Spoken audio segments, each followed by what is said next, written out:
তাইলে ইসলামের একটু মানবো না? আল্লাহ পাক বলেছেন আয-যানিয়াতু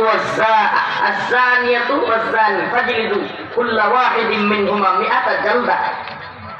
জিনাকারী পুরুষ এবং মহিলা, ব্যভিচারিণী পুরুষ এবং ব্যভিচারিণী মহিলাকে বিবাহিত হলে প্রস্তরাঘাত, রজম, পাথর মেরে মারতে হবে। আর অবিবাহিত হলে 100 বেত্রাঘাত। আর আপনার দেশ, আপনার সরকার পতিতালয়ের লাইসেন্স দিয়ে রাখছে, জানেন এগুলো? পতিতালয়ের কি দিয়ে রাখছে?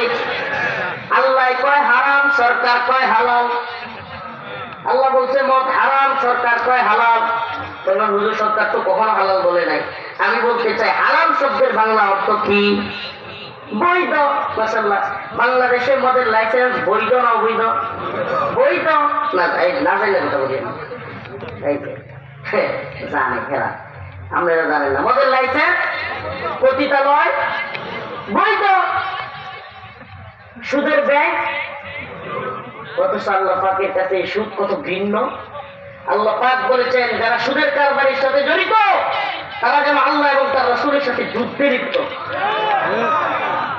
নাউযুবিল্লাহ বলেন। আসলে আমাদের কাজটা